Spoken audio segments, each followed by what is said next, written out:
참 좋으신 우리 주 하나님 감사합니다.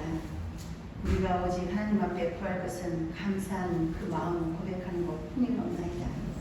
아버지, 한 주간 우리 하나님께서 우리를 불꽃 같은 눈동자로 지켜주시고 구하여 주셨다가 오늘도 귀하고 복된 날 주님 앞에 나와 예배 드릴 수 있도록 발걸음을 친히 이끌어 인도하여 주심에 진실로 감사를 드립니다. 크고 놀라우시고 위대하신 정말 아버지 그 영화로우신 하나님을 우리가 이 시간 찬양하기 원하고 예배하기 원합니다.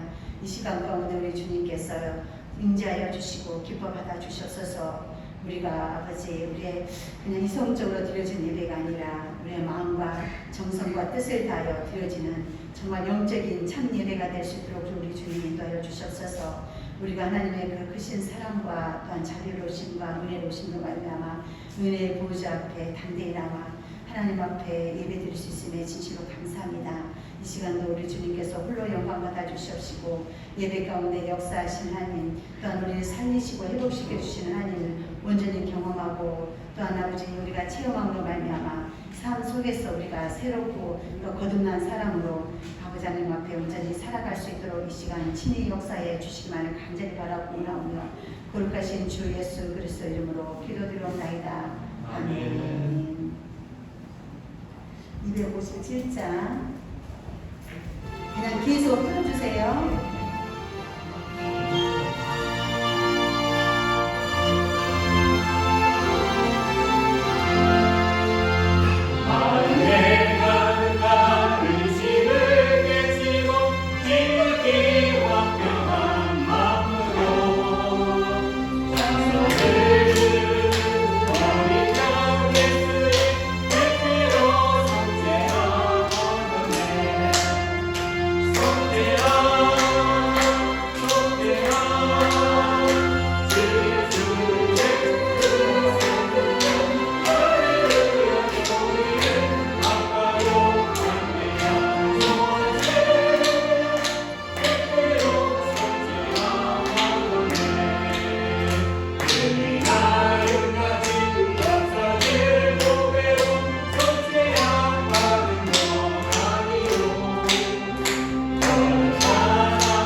전능하사 천지를 만드신 하나님 아버지를 내가 믿사오며 그의 아들 우리 주 예수 그리스도를 믿사오니 이는 성령으로 잉태하사 동정녀 마리아에게 나시고 본디오 빌라도에게 고난을 받으사 십자가에 못 박혀 죽으시고 장사한 지 사흘 만에 죽은 자 가운데서 다시 살아나시며 하늘에 오르사 전능하신 하나님 편에 앉아 계시다가 저희로서 산 자와 죽은 자를 심판하러 오시리라.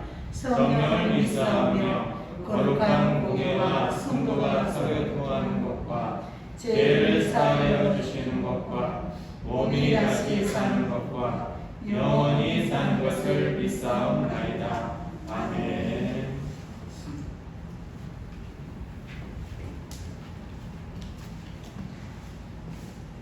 만물의 창조자이시며 태초부터 계신 하나님, 계절에 따라 날씨가 변하고 그 변화에 맞춰 반응하는 생명들을 볼 때마다 경이로움을 느낍니다. 하나님의 세심한 설계와 의도가 태초부터 이어졌고 우리는 그 은혜를 누리며 하나님의 섭리를 찬송합니다.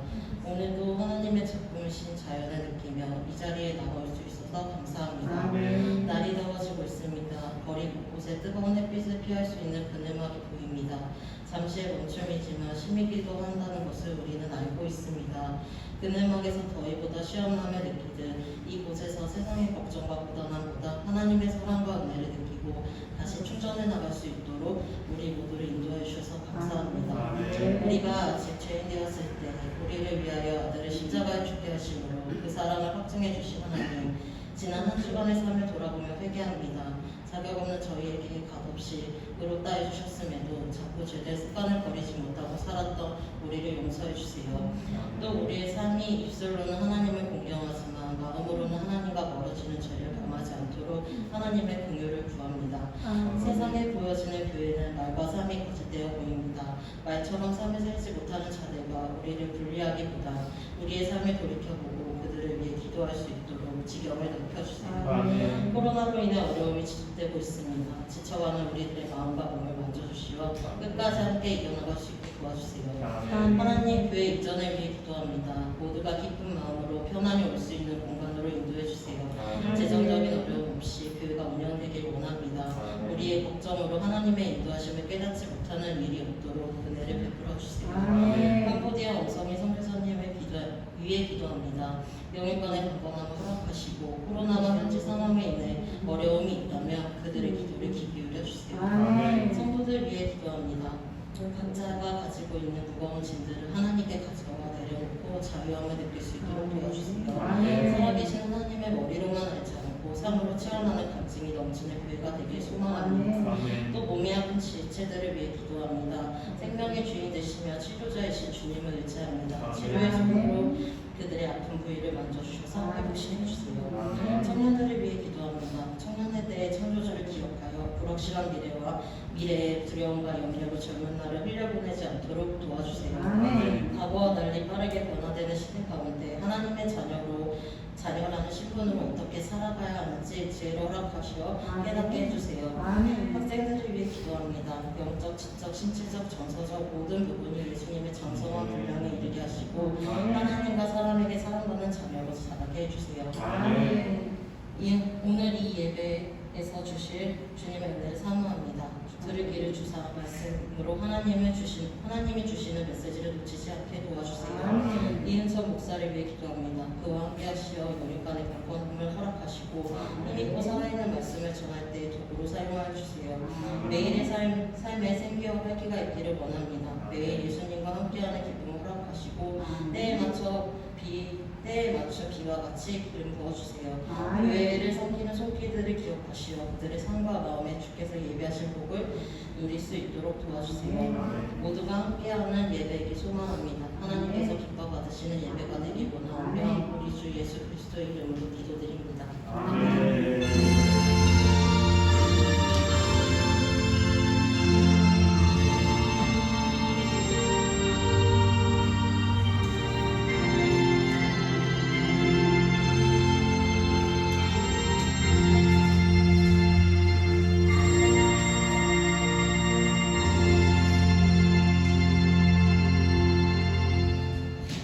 교회 소식을 전해드리겠습니다.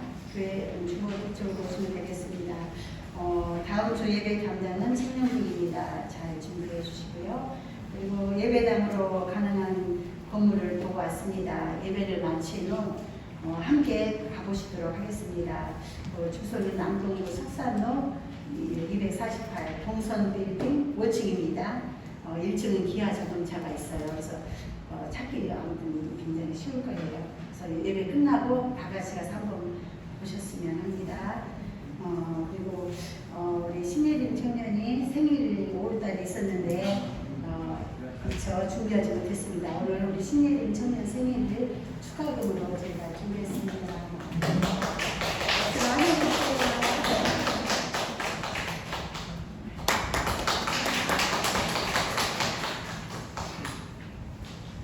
오늘의 말씀은 요한복음 8장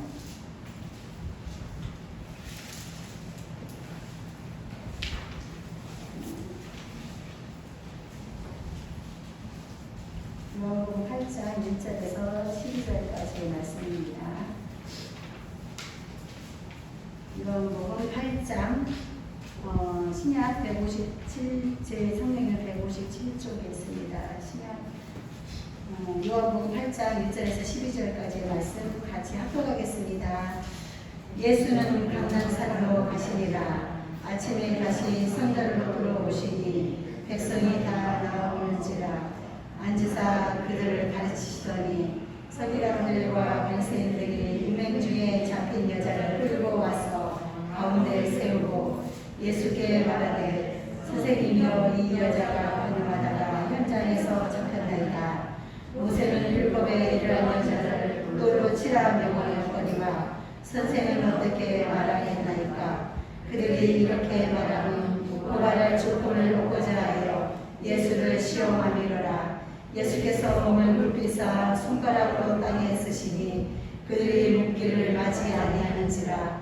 이에 일어나 예수 이르시되 너희 중에 죄 없는 자가 먼저 돌로 치라 하시고 다시 몸을 굽혀 손가락으로 땅에 쓰시니 그들이 이 말씀을 듣고 양심의 가책을 느껴 어른으로 시작하여 젊은이까지 하나씩 나가고 오직 예수와 그 가운데 섰는 여자만 남았더라. 예수께서 일어나사 여자에게 아무도 없는 것을 보시고 이르시되 여자여 너를 고발하던 그들이 어디 있느냐. 너를 정죄한 자가 없느냐. 대답하되 주여 없나이다. 예수께서 이르시되 나도 너를 정죄하지 아니하노니 가서 다시는 죄를 범하지 말라 하시니라. 예수께서 또 말씀하여 이르시되 나는 세상의 빛이니 나를 따르는 자는 어둠에 다니지 아니하고 생명의 빛을 얻으리라. 아멘. 이 시간 우리 이동률 학생의 특선으로 하나님께 찬양을 주시고 죄 없는 자가 먼저 돌로 치라 하는 말씀 가지고 목사님께서 말씀 전하실 때 큰 은혜 받으시기 바랍니다.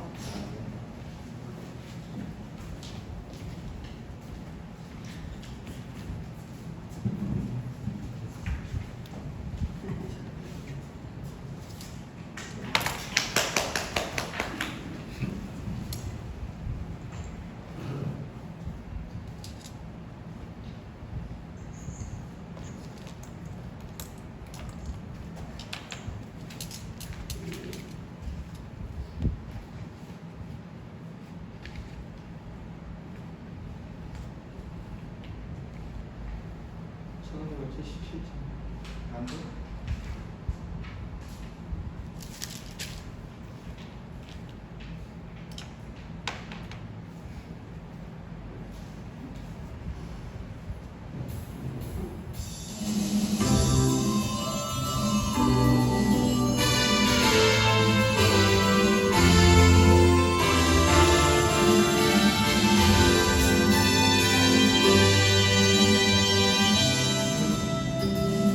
사람들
주시는 뺏기지 않는 평안이 평생에 항상 함께하기를, 그리고 주님 주신 소망으로 인하여 어떠한 상황 속에도 일어날 수 있기를 다시 한번 예수님의 이름으로 축원드립니다.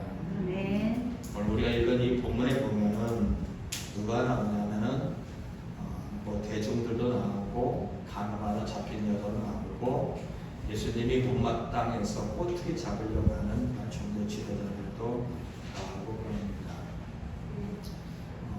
제가 지난주에 우리가 한번 우리 자신에 대한 정체성을 한번 좀 회복시켜보고 우리를 한번 좀 더 세워보고자 하는 그런 가운데 이 본문을 들고 나왔습니다.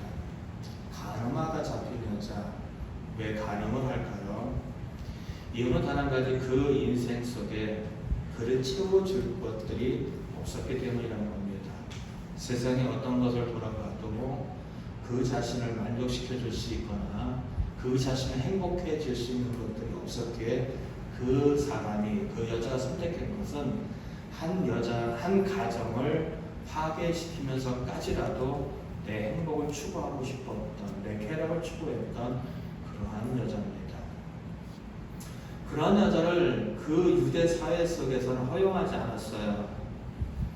다시 말한다면 유대 사회 속에서는 이렇게 음행을 하고 그리고 근친상간 그리고 어떤 동물과의 관계를 갖는 그런 음행에 관련된 있는 모든 부분들은 다 돌로 쳐 죽이라고 했습니다. 왜냐하면 이스라엘의 기초가 되는 것은 가정이었고 그 가정을 깨뜨린다면 모든 것이 뿌리채 흔들리기 때문에 이스라엘 율법 속에는 그는 돌로 쳐 죽이라고 했습니다. 예수님을 못마땅히 여기고 5장에 가보면 예수님이 틈이 나면은 기회가 되면 죽여버리고 싶었던 종교 지도자들은 이 여인을 예수님 앞에 데려옵니다. 그리고 이런 얘기를 합니다. 우리 율법에는 가늠하다 잡힌 여자는 돌로 쳐 죽이려고 했는데 어떻게 해야 됩니까? 라고 예수님에게 종교 지도자는 질문을 던집니다. 질문을 던진 것은 예수님 앞에 배우겠다, 깨우침을 얻겠다, 이게 아닙니다. 너 하나만 걸려라. 하나만 걸리면은 이 돌이 저 여인이 아니라 너에게 던져질 것이다 라는 각오를 갖고 그들은 그렇게 몰려들었습니다. 예수님이 어떠한 대답을 하든 간에 예수는 사실은 돌에 맞을 수밖에 없고 예수님은 언제든지 회중들로부터 이제 어떻게 해요? 외면을 당할 수밖에 없는 상황이었습니다. 이유는 그렇습니다. 돌로 쳐 죽여라고 하면 율법을 지키는 거지만 예수님이 외쳤던 사랑은 온데간데 없어집니다. 또 반대로 이 여인을 살려두라고 한다면 그들의 율법을 무시하는 것이기 때문에 이스라엘 전체의 모든 관습들을 뒤엎는 것들이기 때문에 이 또한 돌에 맞아 죽을 수밖에 없는 상황이고, 그리고 돌로 쳐 죽이라고 했을 때 이 돌로 쳐 죽이는 현상이 벌어진다면 또한 복잡한 문제가 되어집니다. 로마인들은 유대인들에게 성전을 모독하는 때에는 사람을 죽일 수 있도록 하는 처형의 권한을 줬지만은 그 외에는 어떠한 곳에도 어떻게 사람들을 죽일 수 있는 그런 판결을 할 수 있는 법적인 권한을 그들에게 주지 않았기 때문에 만약에 이 사태가 어느 한 여인을 죽이는 것까지 몰아간다고 한다면 그는 종교적으로 비난을 받을 뿐만 아니라 로마인들로부터도 어떻게 해요? 법을 어긴 자로 그런 구속을 받을 수밖에 없는, 처벌을 받을 수밖에 없는 그런 상황이었습니다. 그러게 예수님이 어떠한 대답을 해도 이리 가도 걸리고 저리 가도 걸릴 수밖에 없는 그런 상황이었습니다. 그때 예수님의 대답 뭐라고 했을까요? 한참 침묵하고 땅에 뭔가를 쓰시는 것처럼 했을 때 그들이 지적했을 때 예수님이 내놓은 대답, 너희 중에 죄 없는 자가 돌로 치라는 겁니다. 너희 중에 죄 없는 자가 돌로 치라는 겁니다. 사람들은 그 말을 되씹어 봅니다. 나에게 죄가 없는가라는 되씹고 양심의 소리를 들었을 때 어느 누구도 거기에서 자유하지 못했습니다. 결국 그 현장 속에 나이 든 분들을 비롯하여 젊은이까지 하나도 남김없이 다 떠나가고 예수님과 가늠하다 잡힌 여인만 남습니다. 예수님이 그 여인에게 묻습니다. 어디 갔느냐? 모든 사람 너를 저주하고 너를 죽일 것 같은 그 여인, 그 사람들 어디 갔느냐? 라고 했을 때 아무도 없습니다. 다 갔습니다. 라는 겁니다. 예수님은 그 여인에게 이렇게 합니다. 나도 너를 정죄하지 않겠다. 그러니까 다시는 가서 죄를 범하지 말라는 겁니다. 오늘 여기에 나오는 사람들은 우리하고 다를까요? 저는 다르다고 생각하지 않습니다. 여기에 나오는 사람들은 우리와 다 똑같은 사람들입니다. 유대인들은, 종교 지도자들은 왜 예수님을 죽이려고 했을까요? 자신들이 갖고 있는 가치와 자신들이 갖고 있는 생각과 자신들이 생각하는 종교적인 성향 때문에 다르다는 겁니다. 너는 틀렸어. 너는 잘못됐어. 라는 것이, 그것이 그냥 말로만 주고받는 것이 아니라 이제 많은 회중들 앞에 망신을 당한 것까지 연결이 되어지니까 예수 저놈을 죽여버려야 돼. 라는 것이 종교 지도자들이 갖고 있었던 생각이라는 겁니다. 우리가 살아가면서 우리의 자신을 바라본다면은 우리는 정말로 편협된 가치관들을 사실 다 갖고 있습니다. 제가 이 말씀을 준비하게 된 계기가 우리 아들들하고 부닥치면서입니다. 희주하고 저 큰아들하고 저는 일을 합니다. 제가 금요일날 언젠가는 얘기했던 얘기인데 다시 한번 얘기하겠습니다. 큰아들하고 저하고 얘기를 하는데 어느 날 얘기를 하는데 일을 하고 있는데 얘기하는 게 아니라 일을 하고 있는데 어느 날 보니까 옆에서 앞에서 뭔가를 해야 하는데 참 어리석게 보이는 거예요. 그래서 얘기합니다. 야 인마 그거 그렇게 하면 어떻게 하고 제가 막 야단을 쳤어요. 근데 조금 있다가 희주가 그래도 내 말 들어보라고 해서 그 이야기를 들어보니까 그 희주의 이야기가 맞고 제 말이 틀렸습니다. 그래서 그냥 어색한 분위기가 흘렀죠. 근데 희주가 조금 있다 이렇게 얘기합니다. 사과 안 해? 사과를 요구했습니다. 얌마 그트가시가 미안해. 그렇게 지나갔습니다. 제가 갖고 있었던 생각, 걔가 갖고 있던 생각은 달랐는데 저는 제가 갖고 있는 생각 그 애보다 항상 옳다고 생각했습니다. 왜요? 더 많은 일을 했고 더 많은 경험이 있고 더 많이 안다고 생각했기 때문입니다. 순간적으로 무시했었고 그리고 그것이 나를 따라오는 것이 옳다고 생각을 했습니다. 그렇게 해서 얘기했습니다. 근데 결국은 제가 갖고 있는 섣부른 판단이 그 아이에게 사과를 해야 될 이야기라는 것입니다. 또 한 가지가 있었습니다. 밥을 먹고 있는데 한 아들이 자기 얘기를 다 해서 자기 자랑을 얘기하는데 목소리를 크게 얘기더라고요. 저는 사실 지칠 때는 지쳐 있었습니다. 많은 사람들에게 시달리고 있었고 집에 가면은 편하게 쉬고 싶었는데 밥 먹으면서까지 뭔 얘기를 듣고 원쟁을 높이는 것이 정말로 싫었습니다. 그래서 걔가 그 얘기를 할 때 나는 반대야, 나는 싫어 라고 큰 목소리로 내쳤습니다. 그리고 그 순간 그 아이는 침묵했고 그리고 지금까지 껄끄럽습니다. 마음속에는 내가 사과를 해야겠다, 한번 얘기를 해야겠다라고 하는데 그 시작이 오늘부터 이렇게 됩니다. 제가 오늘 가서 꼭 얘기하고 사과하도록 하겠습니다. 저는 제가 괜찮은 아빠인 줄 알았어요. 저는 제가 괜찮은 사람인 줄 알았어요. 어렸을 때는 제가 갖고 있었던 아이들에 대한 교육의 관점은 바른 사람으로 키우고 하나님의 사람으로 키우는 것이었습니다. 우리는 아침 예배 꼭 드렸어요. 성경 구절 외우지 않으면 밥을 안 줬어요. 그것이 하나님의 사람으로 키운다고 생각을 했습니다. 근데 어느 날 보니까 그게 아니더라고요. 그리고 또 어느 날 보니까 제가 갖고 있는 판단이나 제가 갖고 있는 생각들이 옳지 않다는 생각을 하면서 아이들에게 자유함을 줬습니다. 니들 하고 싶은 대로 해.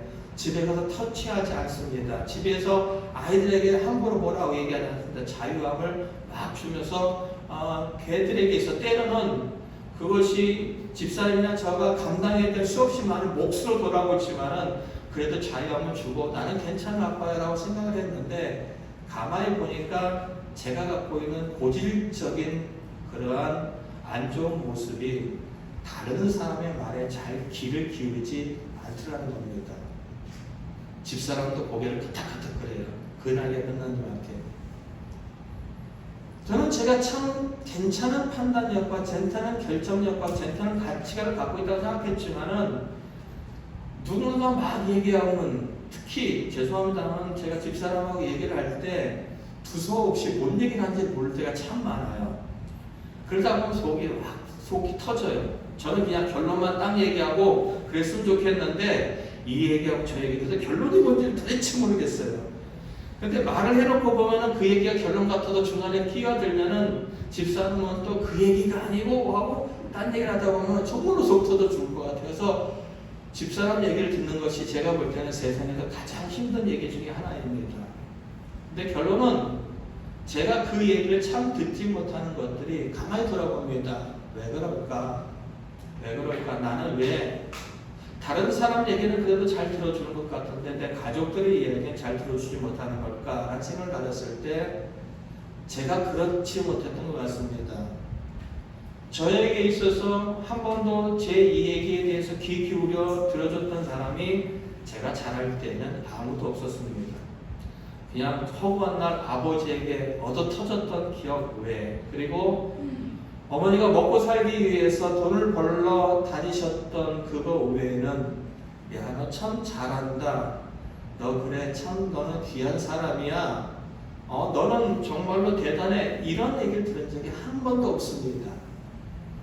그렇게 성년이 되어서 무슨 일을 하고 싶을 때마다 저에게 나타나서 현실적으로 얘기하는 큰형이 있었습니다. 그거는 안 돼. 이래서 안 돼. 그래서 다른 계획을 갖고 나가면 그것도 안 돼. 이건 이래서 안 돼. 라는 겁니다. 항상 안 된다는 이야기와 한 번도 격려를 받지 못했던 것이 사실은 제 인생이었습니다. 그래서 제가 부모로서 살 수 있었던 거, 나는 그래도 내 아버지처럼 하지 않겠다는 것이 제가 부모로서 해낼 수 있는 전부의 이야기였었습니다. 그렇게 살려고 노력을 했습니다. 그렇게 살려고 노력을 했습니다. 내가 좋은 부모가 되려고 노력을 해봤지만은 지금 시점에 왔을 때 좋은 부모, 좋은 남편은 아닌 것 같습니다. 그렇다고 해서 개차반은 아닙니다. 근데 제가 이 말씀을 왜 드리냐, 오늘 본문 이야기하고 똑같습니다. 내가 갖고 있는 나를 위하여 언제든지 남을 가정을 파탄낼 수 있는 한 여인이나 내가 옳다고 하는 생각을 갖고선 언제든지 나를 반대하는 사람을 죽음의 길까지 몰고 가려고 하는 종교 지도자지나 저와 다르지 않다는 생각을 갖게 됐습니다. 왜 그럴까요? 오늘 본문에 나오는 얘기 속에 예수님은 이렇게 합니다. 너희 중에 죄 없는 자 있느냐? 이 여인에 대해서 너희들이 판단하고 그 여인을 돌로 던져서 죽일 만한 죄 없는 사람이 한 사람에도 있느냐라는 것입니다. 우리는 쉽게 남의 이야기를 합니다. 저 사람은 저래서 안 되는데 왜 그랬을까라고 정죄하고 판단하고 너는 왜 그래? 당신은 왜 그래? 라고 하는 쉽게 잣대를 갖고 되면서 상대방을 판단하고 상대방을 정죄하고 상대방에 대해서 모욕감을 주고 상대방을 이용하는 자리에 사실 우리 모두는 서 있습니다. 여기 있는 사람 중에 우리의 부모 중에 우리에게 완전하게 우리를 인격적으로 대했던 부모가 있을까요? 없을 것입니다. 그러면 우리가 부모로서 우리의 자녀들에게 정말로 그 사람들을 인격적으로 대하며 완전하게 그들을 대한 부모가 있을까요? 저는 없다고 생각합니다. 우리는 알아야 됩니다. 우리의 현 주소, 우리가 갖고 있는 실체는 모두가 드러나고 드러나지 않을 뿐이지 큰 죄와 작은 것이 있을 뿐이지 우리 모두는 다 죄를 안고 살아가는 사람들이라는 겁니다. 정치인들을 욕하고 누군가에게 나에게 모독을 주는 사람들을 욕하고 손가락질하고 있지만은 나는 그들보다 크든 작든 보여지든 보여지지 않든 우리 모두는 다 죄를 안고 있고 죄를 짓고 있고 죄의 현장 속에 살아가는 사람들이라는 겁니다. 그러기에 예수님을 죽이기 위해 왔던 그들조차도 자신 스스로의 양심의 소리를 왔을 때 스스로가 다 죄인이라는 걸 깨닫고 그 자리를 떠났다라는 겁니다. 죄인이라는 얘기는 뭘까요? 죄인이라는 얘기 속에는 수없이 많은 이야기가 있습니다. 근데 그 이야기 속에 오늘 본문을 가지고 우리가 이해될 것은 내가 갖고 있는 옳음이 옳지 않다는 겁니다. 사람은 이렇게 살아야 돼. 부모는 이렇게 부모는 돼야 돼. 너희들은 이렇게 살아야 돼. 나는 이렇게 가져야 돼. 라고 하는 그런 가치관들이나 그런 생각들이 결코 옳지 않다는 것을 여러분은 인정할 수 있어야 된다는 겁니다. 우리는 살아가면서 옳다고 생각했던 것들이 어느 한순간에 살아와 보니까 그것이 옳지 않다는 것을 느낄 때가 있습니다.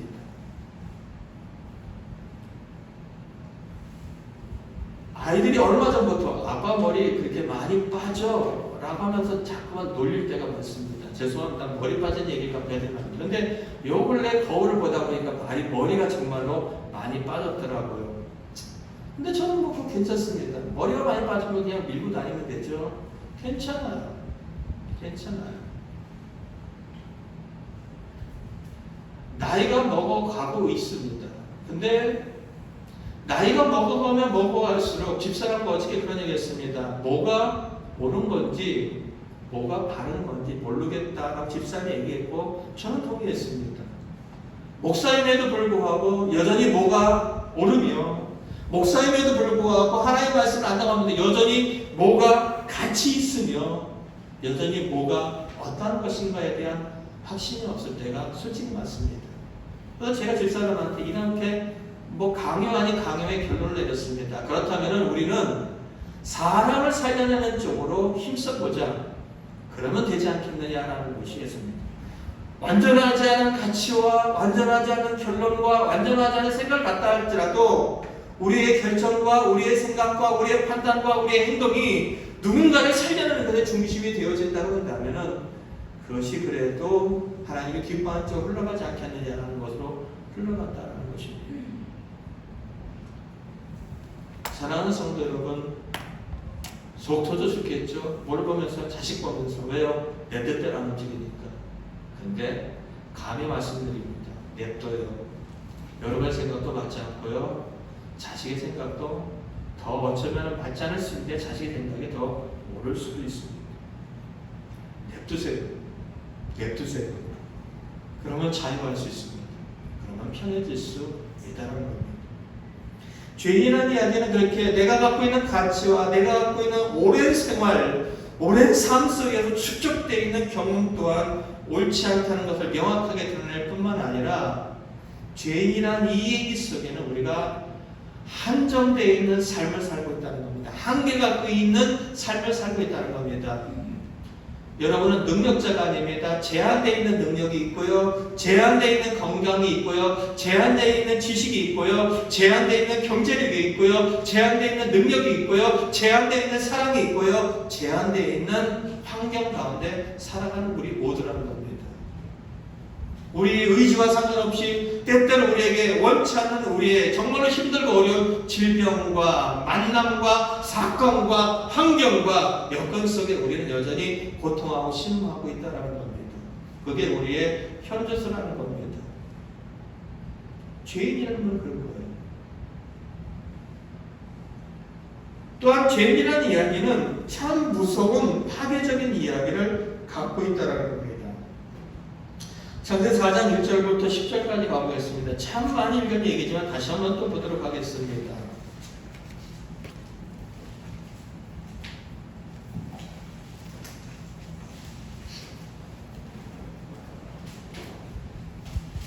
창세기 4장 1절부터 10절입니다. 함께 읽겠습니다. 시작. 아담이 그의 아내 하와와 동침하며 하와가 임신하여 가인을 낳고 이르되 내가 여호와로 말미암아 등남하였다 아니라. 그가 또 가인의 아우 아벨을 낳았는데 아벨은 양치는 자였고 가인은 농사하는 자였더라. 세월이 지난 후에 가인은 땅의 소산으로 제물을 삼아 여호와께 드렸고 아벨은 자기도 양의 첫 새끼와 그 기름으로 드렸더니 여호와께서 아벨과 그의 제물을 받으셨으나 가인과 그의 제물을 받지 아니하신지라. 가인이 몹시 분하여 안색이 변하니.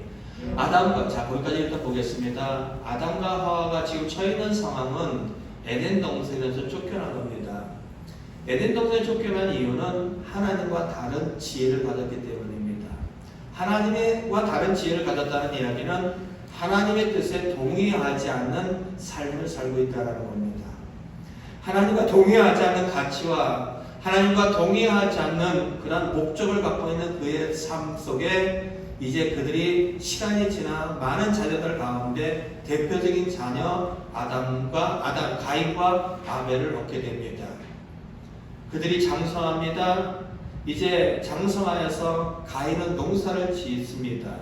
아벨은 양을 칩니다. 그리고 그들이 하나님 앞에 제사를 드립니다. 아벨은 양으로 제사를 드리고 가인은 그가 농사 지은 농산물로 하나님 앞에 제사를 드립니다. 그런데 하나님은 아벨의 제사만 받습니다. 가인의 제사는 받지 않습니다. 이유는 본문 속에 나와 있습니다. 아벨과 그 제물은, 가인과 그 제물은, 제물 이전에 아벨의 삶이 하나님께서 허락해 주셨고 인정해 주셨기에 그의 제사가, 그의 예배가 하나님께서 받아들여졌다는 얘기입니다. 그러나 제물 이전에 가인의 삶, 하나님과 동떨어지고 죄의 삶을 살았던 가인의 삶이 거부되었기 때문에 그의 제물 또한 거부되었다는 겁니다. 그러나 하나님과 동일한 생각을 갖지 않았던 가인은 그것을 인정할 수 없었습니다. 가인의 생각 속에 그것은 불합리하고 그것은 편애고 그것은 하나님의 잘못된 판단이라고 그는 생각을 했습니다. 5절에 이렇게 합니다. 가인이 몹시 분했다고 합니다. 그리고 이 몹시 분한 것이 그의 얼굴에 그대로 드러냈습니다. 가인은 이 분을, 자기가 이런 모욕감을, 자기가 당한 이 편애를 그냥 지나칠 수 없었습니다. 어떻게 할까요? 6절부터 읽겠습니다. 시작. 여호와께서 가인에게 이르시되 내가 분하여 하면 어찌 됨이냐, 안색이 변하면 어찌 됨이냐, 내가 선을 행하면 어찌 낯을 들지 못하겠느냐, 선을 행하지 아니하면 죄가 문을 엎드려 있느니라. 죄가 너를 원하나 너는 죄를 다스릴지니라. 가인이 그의 아우 아벨에게 말하고 그들이 들에 있을 때 가인이 그의 아우 아벨을 쳐 죽이니라 하는 겁니다. 하나님은 그에게 경고합니다. 네가 한 일은 선하지 않은데 어찌 그것을 인정하지 않느냐. 그리고 너는 죄를 지으려고 지금 계획하고 있는데 그거 다스리라는 겁니다. 그러나 하나님의 경고에도 불구하고 가인은 인정하지 않습니다. 결국 자신의 동생을 들로 불러내서 쳐 죽여버립니다. 가인이 갖고 있던 생각 옳다는 겁니다. 나는 이런 편애를 받은 만한 일을 한 적이 없고 나는 이런 무시를 당할 만한 이유가 없다는 것이 가인이 갖고 있는 생각입니다. 그는 당당했습니다. 하나님이 가인에게 묻습니다. 야, 내 아우 아벨이 어디 있느냐라는 겁니다. 그는 당당하게 얘기합니다. 내가 뭐 아우 지키는 자입니까? 동생 지키는 자입니까? 나는 알지 못합니다라는 겁니다.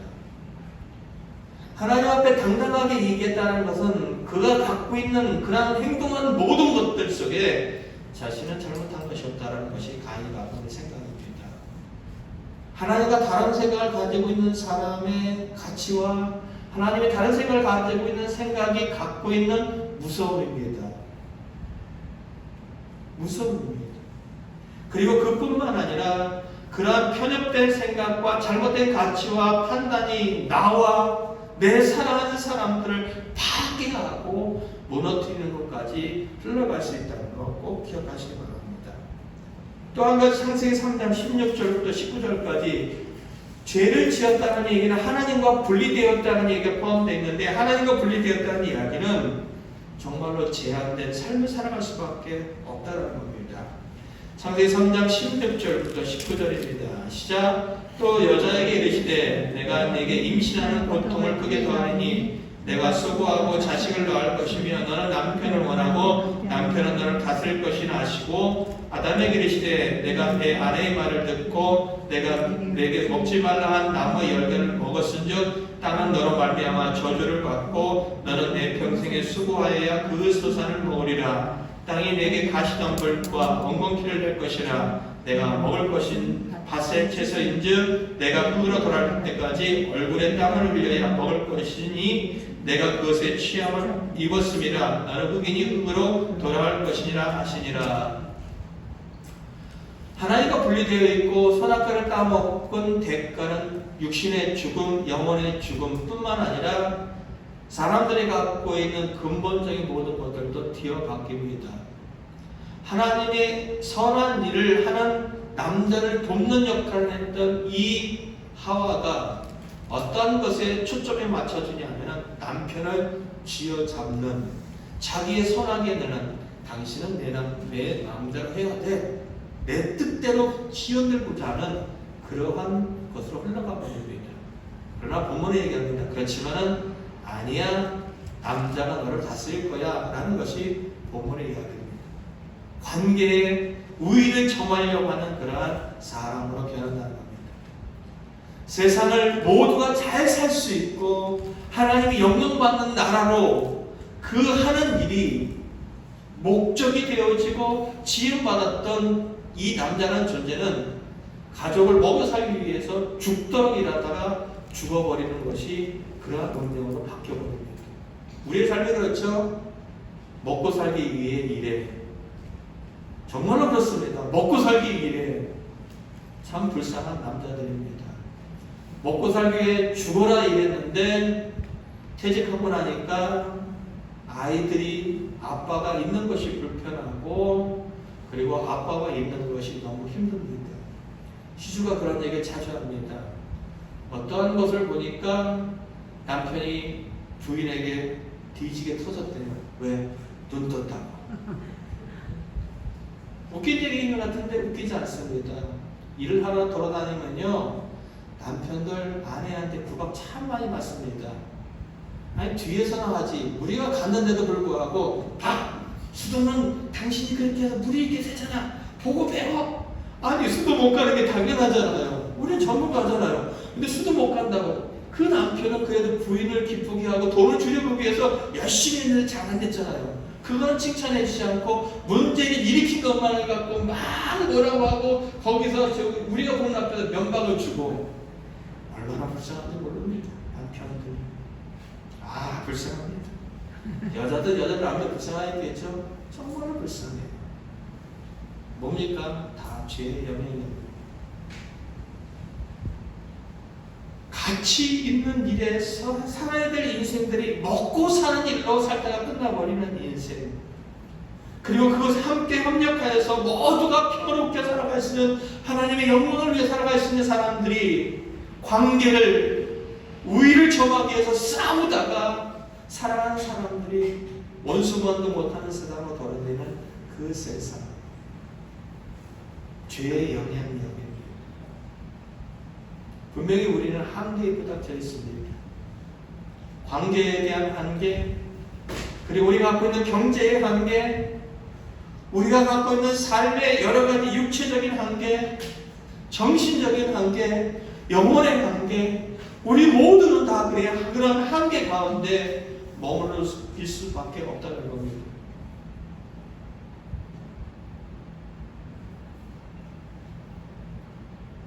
그렇다면 이 문제를 어떻게 해결해야 되는가? 우리의 현주소는 그렇게 힘들고 우리의 현주소는 그렇게 행복하지 않고 우리의 현주소는 그런데 어떻게 이 문제를 해결해 나가겠냐는 겁니다. 첫 번째로 우리가 알아야 될 것은 예수님께로 나아가야 된다는 겁니다. 요한복음 8장 10절 12절, 요한복음 8장 12절 다시 한번 우리 함께 읽겠습니다. 함께 읽겠습니다. 시작. 예수께서 또 다시 한번 읽겠습니다. 요한복음 8장 12절입니다. 함께 읽겠습니다. 시작. 예수께서 또 말씀하여 이르시되 나는 세상의 빛이니 나를 따르는 자는 어둠에 다니지 아니하고 세상의 빛을 얻으리라. 아멘. 예수님은 자신을 이렇게 얘기합니다. 나는 세상의 빛이야 라고 합니다. 어떤 세상이죠?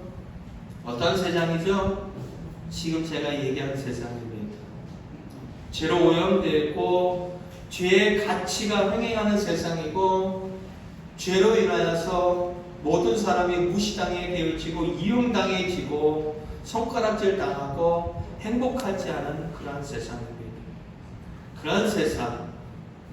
그러한 세상은 예수님이 보는 관점에서 어둠입니다. 어둠은 보이지 않습니다. 제가 한때 충남에서 산 적이 있는데 그때 군생활할 때 방해를 받았습니다. 아침에 일찍 나가야 되는 상황입니다. 일찍 나가야 되는 상황인데 이사 간 지 얼마 안 된 상황인데 이사가 가서 얼마 가지 않고 너무 진짜 빛은 하나도 없습니다. 그 길을 많이 익숙하지 않지만 그래도 알고 있는데 길을 가는데 눈에 가까이 든 손이 보이지 않습니다. 어느 것도 보이지 않아요. 그래서 결국 그 길을 몇 번을 돌다가 머릿속으로 헤아려서 여기쯤 가면 여기지라고 그것을 더듬어서 감각으로 그 길을 나온 적이 있습니다. 예수님은 그러한 세상의 빛입니다. 어둠의 빛이 들어오는 순간 명확하게 보입니다. 어둠 속에 있을 때는 이것이 나무인지 이것이 어떤 뭔건지는 모르지만 빛이 비치는 순간 이것은 물로 명확하게 보여집니다. 바로 그런 이야기입니다. 주님의 관점이, 주님의 가치가, 주님의 빛이 우리에게 딱 비춰지는 순간 우리의 허물과 우리의 현주소와 우리의 연약함과 우리의 부족함과 우리의 허물은 다 그대로 드러난다는 겁니다. 여러분 예수님의 가치로 간다고 한다면 저나 여러분들이나 다 똑같습니다. 세상의 관점으로 본다면 나는 괜찮은 사람이고 저 여자는 돌 맞아 죽어야 될 사람이지만은 예수님의 관점으로 들어간다면 우리 모두는 다 죄인이고 우리 모두는 자비가 필요한 인생들이고 우리 모두는 다 국민이 필요한 인생들이고 우리 모두는 다 용서가 필요한 인생들이라는 겁니다. 그런 예수님이 우리에게 말씀하십니다. 마태복음 10장 28절 수고하고 무거운 짐진 자들아 다 내게로 오라 내가 너희를 쉬게 하려는 겁니다. 그러한 힘든 삶을 살아가고 있는 그들 향하여 고통받고 있는 삶을 살아가는 그들 향하여 지친 삶을 살아가고 있는 그들 향하여 주님이 말씀하십니다. 그 삶에서 빛이 나에게 와라. 단순히 예수님은 빛으로서 우리에게 모든 것을 드러나게 한다는 것뿐만 아니라 빛이신 그 주님이 우리를 확연하게 알게 할 뿐만 아니라 우리를 치료하고 우리를 회복시키고 우리를 고쳐낼 수 있다라고 말씀하고 있다라는 것입니다. 아멘. 여러분의 삶이 힘듭니까? 육신의 한계 때문에 힘들고 관계 때문에 힘들고 누군가의 말 때문에 너무 큰 상처가 되어지고 내 삶이 너무나도 고통스러워서 힘듭니까? 세상 사람들 여러분을 알지 못하고 세상 사람들 여러분을 위로해주지 못하고 세상 사람들 여러분을 치료할 수 없지만은 인간이 갖고 있는 배신을 주님은 경험해봤습니다. 모욕감을 당해봤습니다. 수치를 당해봤습니다. 억울한 누명을 썼습니다. 죽임을 당했습니다. 그 주님은 여러분의 모든 것을 다 아십니다. 그 주님은 여러분의 마음을 아시고 여러분을 위로해 줄 수 있고 여러분을 치유해 줄 수 있고 여러분을 고쳐줄 수 있고 여러분을 회복시켜 줄 수 있고 여러분을 구원해 줄 수 있다는 겁니다. 아멘. 힘드십니까? 주님께로 나오시기 바랍니다. 아멘. 주님께로 나오시기 바랍니다. 어떻게 나갈까요? 마음에 무릎을 꿇으면 됩니다. 아멘. 주님, 저의 삶은 이렇습니다. 저의 현주소는 이렇습니다. 주님, 저를 불쌍히 여겨주십시오. 이 한마디면 됩니다. 그러면 어느 순간 주님은 여러분들이 알지 못한 순간 여러분 속에 위로가 깃들게 할 것이고 여러분의 마음속에 평안이 깃들게 할 것이고 하나님의 사랑이 여러분을 덮는 것을 경험하게 할 것입니다. 그리고 주님을 간절히 찾고 믿음으로 나아가는 연약한 육신은 회복되어질 것이라고 합니다. 지금은 그런 것을 잘하지 않았지만 예전엔 참 많이 했어요. 병든 사람 있으면 막 손을 얹고 싶어요. 병든 사람 있으면 막 손을 얹고 싶어요. 예전에 신방을 갔을 때, 부목소로 신방을 갔을 때 전에 얘기했던 것처럼 한 연세 드신 분인데 손이 안 올라간다는 거예요. 몸이 아파서 못 나오셔서 손이 안 올라간다는 거예요. 신방하신 분들하고 모이세요, 기도합시다. 그래서 한 번 기도하고 손 올려보세요 했어요. 조금 올라갔어요. 또 기도합시다. 조금 더 올라갔어요. 또 기도합시다. 해서 여러 번 기도해서 결국은 손을 올려보세요. 다 올렸어요. 두 가지인 것 같아요. 하나님이 완전하게 치료하든가 아니면 그분이 너무 귀찮아서 억지에 올렸던 것 둘 중 하나인데 제가 볼 때 하나님이 치료했다는 거. 아멘. 또 제가 아는 집사님은 이제 다리 두 개를 다쳤는데 하나는 목사님이 제가 아니에요. 다른 목사님이 기도해줘서 낫고 하나는 수술해서 낫습니다. 근데 시간이 지납니다. 수술했던 다리는 후유증으로 통증이 남습니다. 기도를 통해 고쳐진 다리는 완전하게 치료됐습니다. 아멘. 화음된 얘기 아니고 꿈 같은 얘기 아니에요. 하나님 앞에 믿음을 나간다면요 팔자가 바뀔 수 있고요 여러분이 생각하는 운명 같은 것도 다 바뀔 수 있어요. 믿음으로 나가면 됩니다. 다시 말한다면은 여러분은 충분히 사랑받을 만한 자격과 충분히 회복받을 만한 회복할 수 있는 자격과 충분히 가치 있는 삶을 살아갈 수 있는 그러한 자리에 여러분은 세워지게 될 것이다. 기억하십시오. 나를 좀 더 나답게 하고 아니 사람을 사람답게 하고 가치 있는 인생을 살고 싶다. 예수님께로 나오시기 바랍니다. 그리고 또 한 가지 여러분 자신을 사랑하시기 바랍니다. 죄 없는 자가 돌로 치라고 했을 때 어느 누구도 그 예언을 정죄하지 못했습니다. 예수님의 대답 나도 너를 정죄하지 않을 거야 라는 겁니다. 예수님은 사람을 정죄하지 않습니다. 너 죄인이야 죽일 아니 이렇게 얘기하지 않습니다. 예수님은 모두가 다 죄인인 걸 알고 그들을 구원하기 위해서 살리기 위해서 오셨습니다. 예수님이 정죄하지 않는 인생 여러분이 과거에 죄를 지었고 현재에도 죄를 짓고 있고 여전히 문제가 해결되는 죄가 있다 할지라도 별 볼 일 없는 이 가늠한 여인과 같이 누군가의 손가락질 당하는 삶을 산다 할지라도 여러분은 충분히 사랑받을 만한 자격을 갖고 있는 존재라는 겁니다. 여러분 자신을 사랑할 줄 아는 모습이 필요합니다. 예전에 TV를 보는데 젊은 스님 중에 해민 스님이라고 하는 분이 많은 사람들에서 강연하는 것을 봤습니다. 근데 그분이 그 회중들을 향하여 이런 얘기를 합니다. 자기 몸을 향하여 자기가 얘기를 해요. 수고했어. 수고했어. 자기가 자신의 몸을 향하여 수고했어라는 이야기했을 때 많은 사람들이 눈물을 흘리며 흐느껴 있는 것을 바라봤습니다. 내 몸을 향하여, 내 육신을 향하여, 내 삶을 향하여 여러분들은 한번 참 수고했어. 참 괜찮아. 그래 괜찮아. 만약에 해본 적이 있을까요? 아니면은 내가 나를 사랑해 라고 해본 적이 있을까요? 우리 그럴까요? 에이 아니요 필요한 것 같아요. 내가 나를 사랑하는 것이 필요할 것 같아요.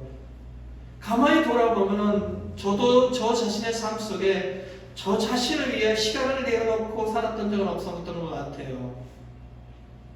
어렸을 때는 가난이 너무 싫었고 돈 많은 부자가 되기를 원했지만은 그 꿈은 이루어지지 않았습니다.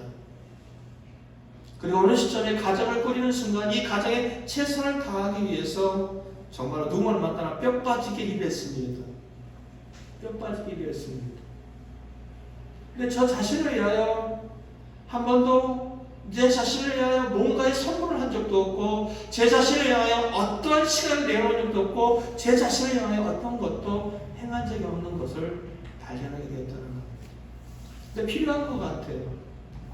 내가 나를 사랑할 줄 알면, 내가 행복할 줄 알면, 내가 괜찮아질 줄 알면은 내 주변의 사람들을 더 사랑할 수 있고, 내 주변의 사람들을 더 사람답게 대할 수 있고, 내 주변 사람들한테 더 관대해질 수 있다는 겁니다. 저는 여러분들에게 일주일간 하나의 과제를 주고자 합니다. 사실은 제가 돈 10,000원씩 들고 와서 봉투에 다 줄까 생각을 했어요. 근데 그건 하지 않겠습니다. 여러분이 돈 10,000원을 따로 봉투에 준비해 주셨으면 좋겠습니다. 한 사람이 다 10,000원씩 준비해서 그것을 여러분을 위해서 써보는 한 주가 되었으면 좋겠습니다.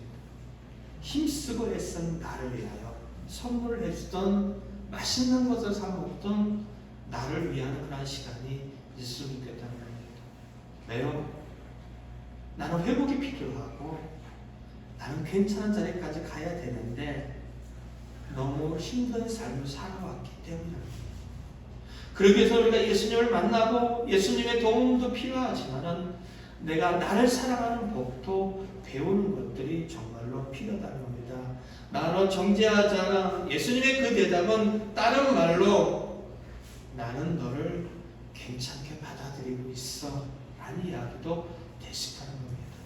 또 한 얘기도 너는 내 사랑을 받을 만한 충분한 자격이 있어 라는 얘기로 바뀌어질 수 있다는 이야기입니다.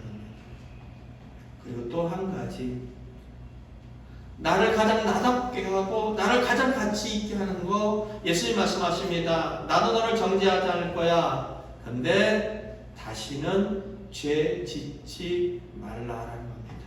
삶의 현장으로 돌아갔을 때 다시 그것이 죄인지를 알고 나쁜 것인 줄 안다면은 그 일에 대해서 벗어나라는 것이 주님의 뜻입니다. 우리는 그것을 쉽게 할 수 없습니다.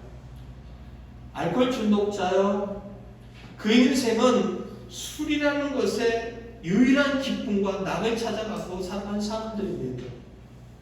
우리는 알코올 중독자가 아닐 뿐이지 우리는 뭔가에 중독되어 있는 사람들입니다. 내가 핸드폰을 계속해서 만지고 있고 핸드폰을 놓지 못한다고 한다면 그 사람은 핸드폰 중독자입니다. 마찬가지로 내가 뭔가에 집중하고 있고 뭔가를 하고 있다는 것, 그것도 마찬가지입니다. 일 많이 하는 것도 중독입니다. 뭔가에 집중하는 것도 중독입니다. 근데 그것이 우리에게는 괜찮은 것 같지만은 괜찮지 않다는 겁니다. 정말로 그것이 내 영혼을 깎아먹고 누군가에게 아픔을 주고 있고 그러한 일이 된다면은 그 자리에서 벗어나는 겁니다. 알코올 중독자가 벗어나는 건 쉽지 않겠지만은, 그러나 내가 주님과 함께 벗어나길 소망한다면 충분히 그 자리를 벗어날 수 있다는 겁니다. 여러분은 결코 하찮은 존재가 아닙니다. 여러분은 어떤 존재냐면요, 하나님과 가족입니다. 하나님과 가족이라는 존재는 하나님과 같은 존귀한 존재라는 겁니다. 하나님은 여러분을 자녀 삼았고 여러분과 함께 대화하고 여러분과 함께 사랑을 나누고 여러분을 통하여 세상의 놀라운 변화를 이뤄내기를 원하는 위대한 계획을 갖고 있습니다. 그와 같이 여러분들은 하나님을 상대한 사람들입니다. 경제적인 여건은 다를 수 있습니다. 배움의 정도는 다를 수 있습니다. 우리가 가지고 있는 능력의 정도는 다를 수 있습니다. 세상의 잣대는 그것이 이유가 되어지고 세상의 잣대는 그것이 가치와 있는 것과 없는 것이 되어지지만은 하나님 안에서는 그것이 다 문제가 되어지지 않습니다. 죄인도 괜찮습니다. 부족한 사람도 괜찮습니다. 배우지 못한 사람도 괜찮습니다. 무식한 사람도 괜찮습니다. 연약한 사람도 괜찮습니다. 하나님 안에는 그것이 다 이유가 되어지지 않습니다. 있는 모습 그대로 주 앞에 오시고 그리고 주 앞에 자신의 모습을 그대로 내어놓고 도움을 구하시고 그리고 여러분을 사랑하는 삶을 사시기 바랍니다. 그러면 여러분은 정말로 하나님 앞에 괜찮은 사람, 그리고 사람다운 사람, 그리고 누군가가 존중해주는 사람의 자리에 서게 될 것입니다. 저는 여러분들을 존경합니다. 어린아이든 어른이든 다 존경합니다. 여러분이 지금까지 그 자리를 지키며 살아왔던 힘들고 어려운 시간을 지나왔기 때문에 존경을 드립니다. 이것이 단순히 힘든 삶을 살아왔기 때문에 존경하는 것을 뛰어넘어서 여러분이 가치 있는 베품의 삶을 삶으로 말미암아 더 나은 존경을 받을 수 있는 자리까지 갈 수 있기를 예수 그리스도로 간절히 축원드립니다. 아멘. 우리 찬양 하나 하시고 기도할 텐데 광고 잠깐 한번 하고 기도하겠습니다. 예배 끝나고 갔으면 좋겠습니다. 길이 어떻게 되냐면요, 요 언덕길에서 여기 보면 언덕길이 있잖아요. 언덕길에서 오른쪽으로 끝까지 가면 큰 도로 만나는 거기에 기아 자동차가 있습니다. 그 5층입니다. 그래서 예배당을 옮기는 것이 저 예배당을 옮기는 것보다 저에게 더 중요한 것은 이것 때문에 한 사람이 마음을 아파하고 이것 때문에 한 사람이 실족되어야 된다고 하면 저는 그걸 중단할 겁니다. 그걸 중단할 겁니다. 그러니까 여러분들이 가서 보고 함께 얘기할 때 여러분의 얘기를 속마음을 다 얘기했으면 좋겠습니다. 저는 투시 은사가 없어요. 내가 이렇게 하면 목사가 되지. 아니요, 몰라요. 저는 여러분들과 함께 가고 싶습니다. 예배당이 중요한 것이 아니라 저에게 중요한 것은 여러분들이고요. 하나님에게 중요한 것은 건물이 아니라 여러분들입니다. 꼭 같이 가서 보시고 여러분의 속마음을 바람 없이 다 얘기해줘서 우리 모두와 함께 갈 수 있는 결정을 받았으면 정말로 좋겠습니다. 찬양할 때 일주일간으로 가정, 기도하는 가정, 우리 지한 청년, 그의 아버지 이윤태, 그의 어머니 김옥경, 그리고 동생 이지훈, 이 가족들 모두의 구원과 가족 간의 어떤 화목과 소통이 함께 기도해 주시고요. 그리고 예배당 이전을 위해서도 함께 기도했으면 좋겠습니다. 잠깐 조금만 더 얘기할게요. 제가 여기를 중심으로 해서 시청, 간석, 우월이 그리고 아시아 선수촌, 몰래 시장 이 주변을 많이 뒤졌습니다. 근데 건물은 있었어요. 건물이 있었는데 부동산에 딱 전화 딱 걸리는 순간 종교 시설은 안 될 거리요. 주인에게 물어보겠습니다 하고 대답을 안 하는 사람들이 대부분이고요. 그리고 주인이 안 됩니다 하는 것들이 대부분이었습니다. 그 부동산에 찾아가서 대면 연락 주세요라고 했는데 연락 없었습니다. 근데 지금 가고자 하는 건물은 제가 전화를 딱 걸고 교회가 됩니다. 흔쾌히 응답했던 것입니다. 여러 가지 사정이 있고 있겠지만은 우리가 기도했던 조건과 다 맞아떨어집니다. 화장실 단독적으로 쓰고요. 5층만 우리만 쓰는 건물이 될 겁니다. 화장실이 단독적이고요. 주방 시설을 만들 수 있고요. 그리고 우리가 활동할 수 있는 공간은 충분히 될 수 있습니다. 80평이 되는데 다만 걸리는 것이 이제 그 문제가 되는 것이 월세에 대한 부분입니다. 보증금 5천에 230을 주인이 요구하는데 보증금은 우리가 지금 갖고 있는 헌금이 한 5,600 정도 되기 때문에 문제가 되지 않는데 230에 대한 부분은 우리가 갖고 있는 것에서 어떻게 해야 될지 고민이 사실은 필요한 부분입니다. 그래서 여러분들이 그런 문제도 가감없이 얘기해 주셔서 우리 모두가 그 문제도 잘 해결할 수 있도록 간다고 하면 다 됩니다. 그러니까 저는 사실은 걱정을 하진 않지만은 가면 다 되는데 걱정을 하진 않는데 그래도 그 현실적인 우려를 가지신 분들이 있으니까 그런 부분도 제가 충분히 귀 기울여서 다 경청하도록 하겠습니다. 그래서 이것이 하나님의 기쁜 뜻이라면 우리에게 정말로 그것을 선택할 수 있는 그것에 대한 지혜를 달라 결정할 수 있는 지혜를 달라고 함께 기도했으면 좋겠고요. 그리고 캄보디아를 위해서 우리 성도들 자신을 위해서 여러분 자신을 위해서 꼭 기도했으면 좋겠습니다. 하나님 이런 부분이 저에게 참 힘듭니다. 도와주세요. 기도가 있었으면 좋겠습니다. 찬양하고 기도하겠습니다.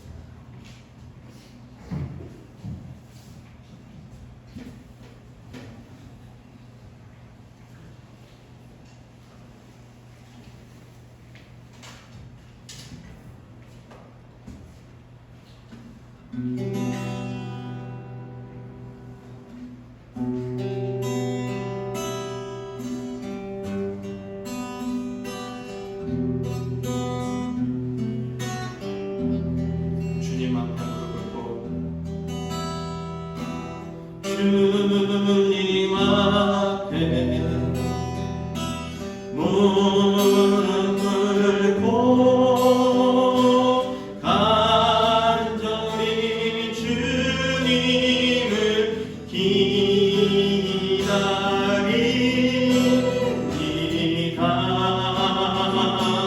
여러분의 마음을 갖고 나왔으면 좋겠습니다. 나를 위해 이끌리신 사랑의 주님을 바라봅니다. 다시 한번 주님 앞에 무릎을 꿇고 주님 앞에 무릎을 꿇고 간절히 주님을 기다립니다.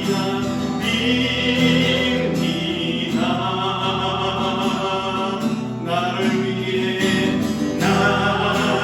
위해 피 흘리신 사랑의 주님을 바라봅니다.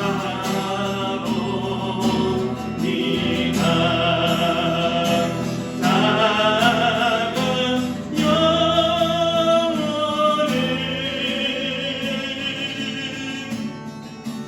기려해 주시고 나아간 마음을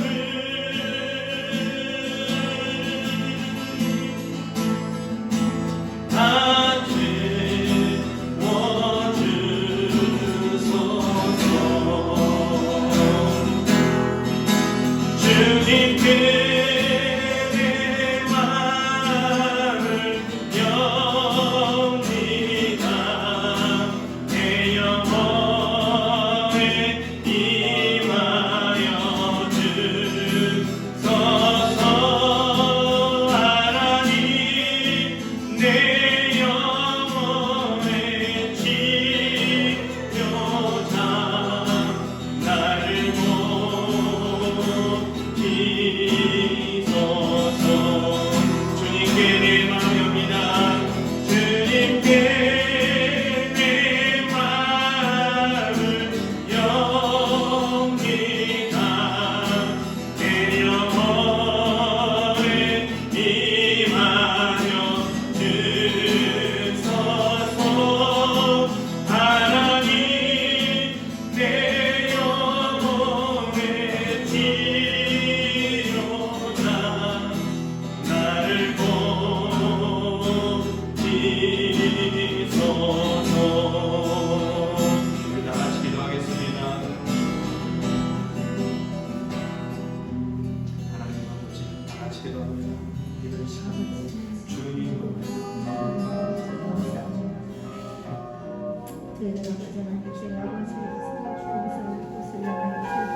아이면 아이대로의 힘든 삶이 있고 어른이면 어른인 나름대로의 힘든 삶이 있는데 우리는 그저 아무것도 아닌 것처럼 괜찮은 척하면서 살아갈 때가 너무나도 많습니다.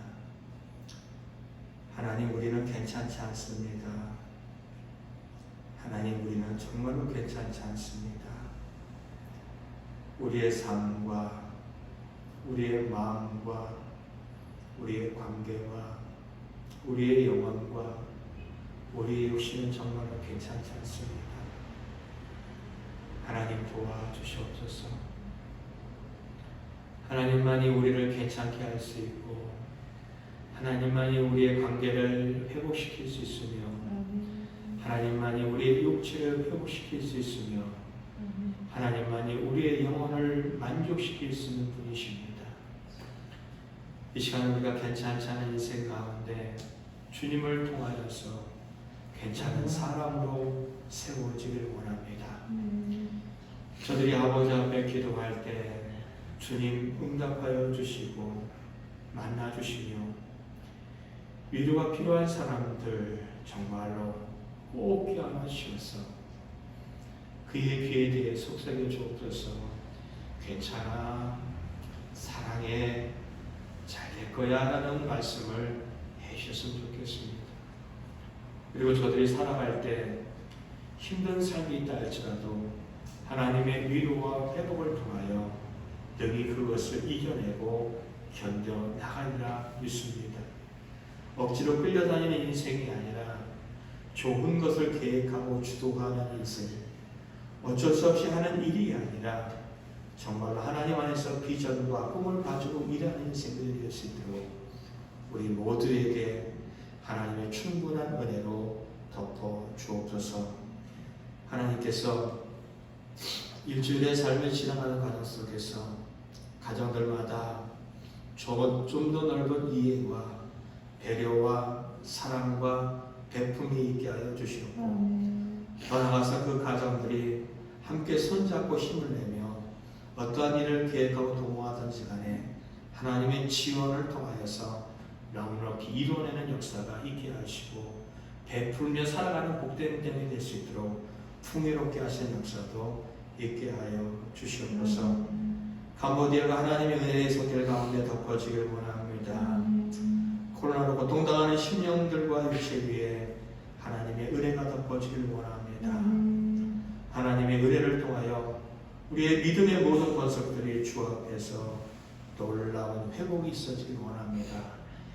하나님 앞에 시간을 드리고 딴 삶을 드리고 물질을 드리고 그리고 그들의 중심을 드리고 기도를 드리고 헌신을 드리는 모든 것 다 귀하게 받아 주시옵고 저들이 하나님을 알아 가치 있고 행복한 삶을 살아갈 수 있도록 그리고 놀라운 아버지 정말로 존경받는 삶을 살아갈 수 있도록 모든 것 가운데 개입하여 주시옵고 물질이 흘러가는 것에 하나님의 영광 드러나게 하옵소서. 우리 주 예수 그리스도의 영으로 축복하며 기도 올려옵나이다. 아멘. 지금은 우리 주 예수 그리스도의 은혜와 하나님 아버지의 크신 사랑과 성령의 감동 감화 내리 역사 교통하심이 주 안에서 회복되어지길 원하며 주 안에서 살기를 소원하며 주 안에서 위대해지기를 계획하는 모든 믿음의 권속들과 그리고 우리 함께하는 교회 믿음의 식구들과 그리고 캄보디아와 코로나 고통 가운데 있는 모든 환우들과 의료진들 위해 이제부터 영원히 함께하기를 간절히 축원하옵나이다. 아멘.